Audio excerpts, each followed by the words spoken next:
Itu dulu, itu dua hal berbeda. Wah saya obes, ini semua karena tepung. Yang kita salahkan adalah pola makannya. Kalau sesuatu yang berlebihan itu nggak bagus. Dan kita harus tahu bahwa lemak itu sumber energi, gula itu sumber energi, protein adalah zat pembangun, dan itu harus ada dalam satu diet yang utuh. Nah ini kayak si Fadil nih, Fadil kan fansnya MU, dia suka minum nih teh yang kayak gini nih, itu lagi syuting minum lagi dia. Nah, ini yang harus kita kritisi. Jadi kalau teman-teman, mana nih, Mbak sini, nih contoh ya, ini contoh ya, contoh. Selalu hal yang pertama aku lakukan, kalau misalkan kita mau beli sesuatu, adalah lihat kandungan di belakangnya. Oke, kita lihat di sini ada tulisannya 18 gram. Oke, 18 gram gula, ada tulisannya di sini. Pertanyaan pertama adalah kamu mager gak? Nah kalau mager, kamu minum ini boleh, tapi gak boleh berlebihan. Yang jadi masalah adalah misalkan dia nyandu ini, sehari minum selusin. Ada yang mereka makan tuh harus minum kayak gini tuh 3-4 gelas. Padahal mager. Lain cerita dia minum ini, tapi aktivitasnya rutin. Terus dia juga membatasi intake nasinya. Jadi nasinya terbatas, seimbang dengan protein yang lain, terus dia minum ini. Oke, it's okay. Atau dia angkat bebannya rutin, terus ini jadi PWO, sumber energi kan. PWO itu apa? Pre-workout meal. Pre-workout. Iya, dan ini tuh biasa, aku juga minum ini, tapi biasa aku minumnya after long run 90 menit. Coba lihat. Nih, ini 19 gram, 18 gram. Kayak pucuk harum ya, Dan ini plot twist-nya, tahu minuman elektrolit yang terkenal? Minuman. Tadi ngomongnya muniman. Ya, biasa. Selip. Iya. Ada tua. Iya. Minuman. Tahu. Elektrolit itu di atas 20 graman gulanya.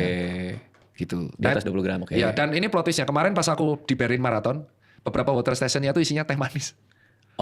Ya artinya buat energi. Kayak minuman itu kan kalau kita konsumsi setelah berolahraga itu untuk dapetin energi cepat gitu kan maksudnya kan? Iya, betul. Jadi makanya di sini tuh yang harus seimbang adalah minuman manis itu adalah intake paling cepat buat kita. Tapi kalau kamu meminum itu berlebihan dan gaya hidupmu mager, itu yang menjadi masalah. I see. Itu yang jadi masalah banget di kita. Makanya aku selalu mengedukasikan yang paling gampang. Ibaratnya gini lah, dokter tuh punya cara masing-masing untuk mengedukasi. Oke ya. Ada dokter yang saklek, semuanya harus dapat. Nah cuman ada juga teori komunikasi. Jika satu subjek mendapatkan informasi yang terlalu banyak dalam waktu singkat, mereka cenderung nggak akan melakukannya sama sekali. Information overload. Informasi overload. Itu kayak nge-hang gitu loh. Makanya aku bilang, yang aku bisa edukasikan adalah aktivitas fisik. Karena itu bisa mulai dilakukan di rumah. Kamu mager, oke, push up di rumah.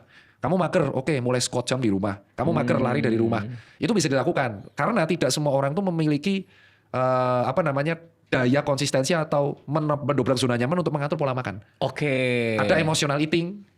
Ada yang jaga malam, kalau malam nggak makan nasi goreng itu masalah. Nah sekarang tak tanya, yang jadi masalah gimana dok? Yang jadi masalah dia makan nasi goreng tiap malam sama minuman manis 2 botol, terus nggak pernah olahraga, terus obes. Itu berarti yang masuk banyak. Jadi yang membuat obes kita itu adalah bukan hanya satu minuman manis, tapi satu intake 1 harian.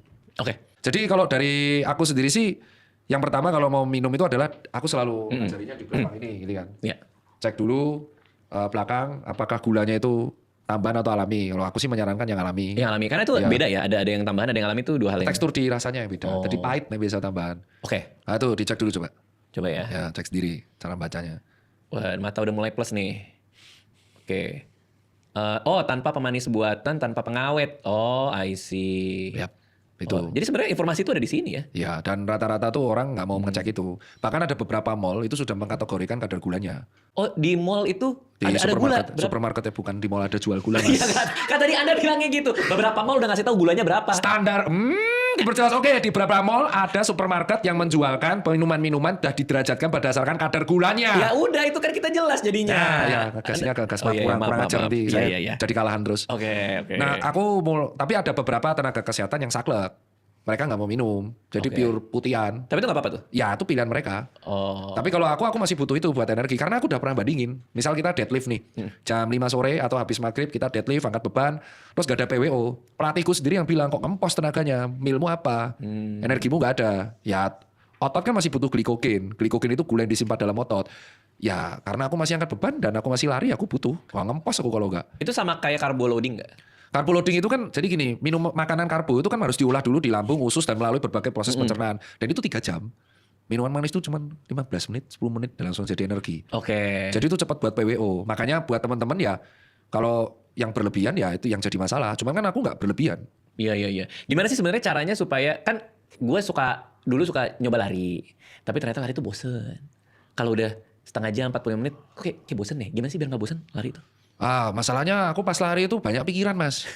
Malah buat meditasi. Yoi kan jawaban pertama. Aku tuh kalau ditanya kenapa lari bisa. Aku tuh rekor larinya tuh kemarin di 50 kilo. 50 km. Ya di Bromo, di event itu, Wah, trail run. 50 km lari. Iya, terus dari 160 aku nomor 50-an, 50 besar. Selesainya itu 50 kilo, elevasi G-nya 1.500 meter. Artinya apa tuh? Jadi elevasi G itu tanjakannya 1.500 meter, 100 meter itu setara dengan 1 kilo. Oke. Setara kalau 1 kilo effort. Oke, Dan bagi aku Fadil selesainya ngomong. 9 jam. 9 jam. 9 jam. Anda lari tanpa berhenti 9 jam. Iya, jadi lari terus ketika capek ya jalan kaki. Soalnya kalau kita terlalu berhenti lama nanti kesapu COT, cut off time. Nggak akan dapat medali.